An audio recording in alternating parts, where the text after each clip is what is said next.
guys, what's up? It's Natasha and welcome back to this week's video. Today I will be doing the 20 questions book tag, which was created or done by Paper Fairy. I found it on Google, so I will link their website down below. Before we get started, please remember to like and subscribe.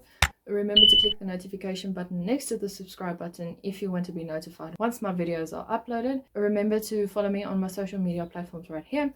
And without any further ado, let's get on with the video. So the first question is, how many books are too many books in a series? Personally, I believe this is all about taste and if you can keep the story going. For example, for George R.R. Martin's Game of Thrones series, he has done an exceptionally well job in keeping the reader engaged throughout the whole series. Sometimes there are, areas where I think, can this just get over and done with, like for some point of views, but other than that, I really enjoy reading the series. But on the other hand, if you take Alison Knowles' The Immortals, I believe she didn't engage the reader as much with her 6 books because mostly the character just jumps between guys because she can't choose between them. So it was quite annoying. I read up until the 3rd book and then I was like, nah, I'm putting it down. Question number 2 is, how do you feel about cliffhangers? Personally, I don't mind a cliffhanger if I have the follow-up book with me. But if I buy a book and the second installment only comes in 2 months or 5 years later, I would be very upset. And that happened with CJ Redwine's I can't remember the series name, but I bought the first book and then it ended on a cliffhanger and then I was like, oh my soul, okay. And then I bought the second book and that ended on a major cliffhanger and I was very upset. So I had to wait, I think 2 or 3 years before the 3rd book came out. And then I could finally put my mind at ease and say, okay, now I'm happy with the book. Question number 3 is, do you prefer hardcovers or paperbacks? Personally, I prefer paperbacks. They are just lighter, they're easier to travel around with. Hardcovers are just so expensive and I don't seem to find them as much in South Africa, or I'm just blind and I don't look for hardcovers because I prefer paperbacks. Question number 4 is, what is your favorite book? There's more than one, so I will name a few. Some of the favorite books include Moxieland by Lauren Beekers, the Earthbound trilogy by April and Pike, The Hunger Games, of course, and the Heart of Dread series by Melissa de la Cruz and Michael Johnston. Question number 5 is your least favorite book. I have 2. That would be Daniel Defoe's Robinson Crusoe. It's not to be confused with the movie Robinson Crusoe. They are 2 entirely different things. I don't know. Because my mom once told me, oh, it's such a nice movie. How's the book? And I'm like, very boring. It's basically just journal entries. It's horrible. And then the second book would be Gulliver's Travels. I know this is a masterpiece for satire, but I just did not enjoy the book. It made me feel like I was on a trip 24/7.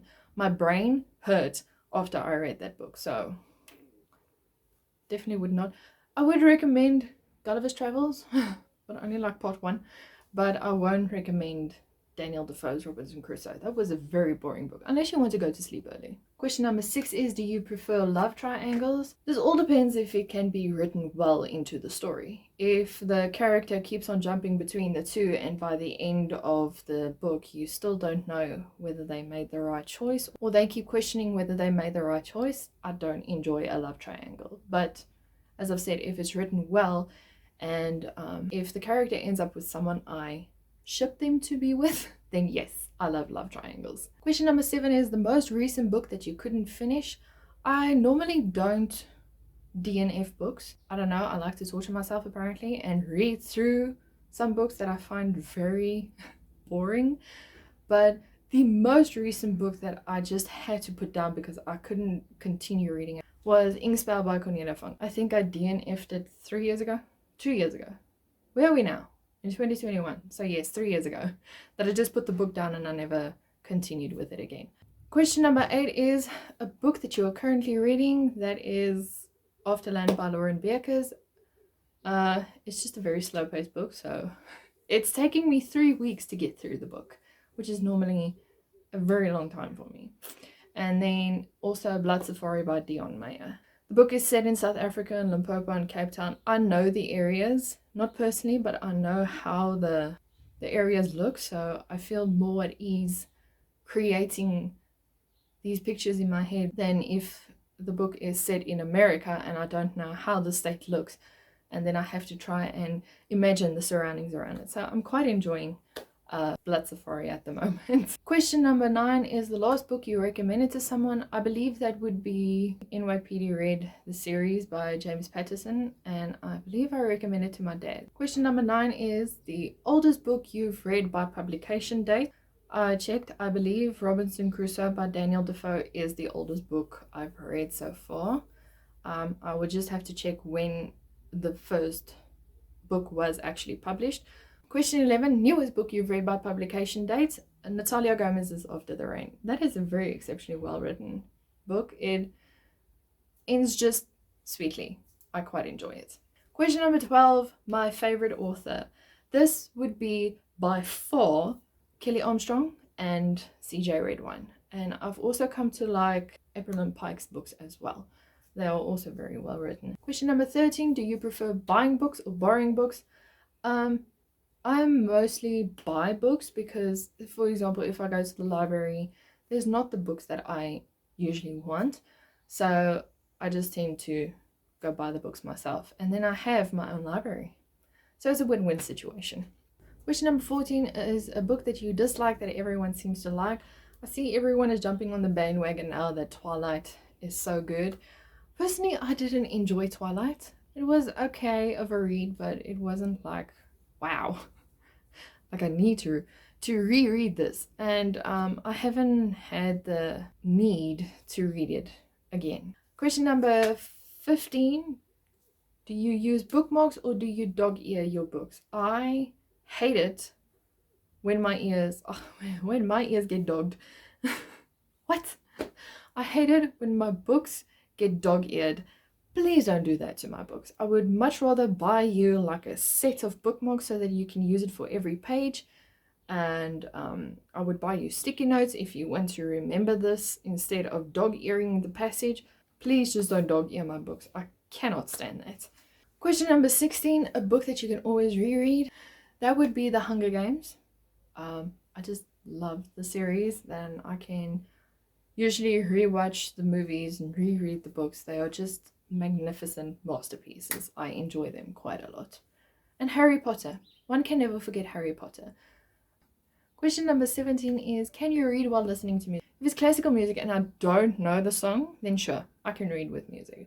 But any other music like rock, pop, songs that I am used to and songs that I know, I cannot read with it because then I would jump to singing along with the song instead of trying to read the books. Question number 18, do you prefer one point of view or multiple?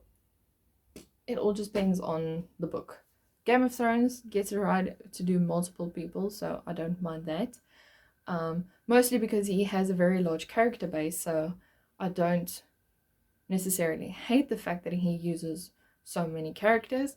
But on the other hand, if I had to read Twilight and every other character was placed in those books, I would get rather annoyed. The same, for example, with Aragon. When his cousin comes with his point of view, I'm just like, why are you here? Because most of the time he's just sulking and looking for his fiance. So question number 19 is, do you read a book in one sitting or in multiple days? I usually manage to read books in multiple days. The only time I would read a book in one sitting is when I have no work, no responsibilities for that day, and I can just sit in my room and read. And then I would read a book in one sitting. Granted, if it's 300 pages or less. I can't seem to find a book that's 600 pages and I read it in one sitting. So I don't read that fast. There has to be a page number limit and a limit to what I do during the day. Question number 20 is, who do you tag? I tag each and every one of you. If you want to leave the answer to your questions down below, feel free to do so. I would like to get to read them, see what books you prefer and I don't. And with that being said, I'll see you guys in the next video next week. Bye!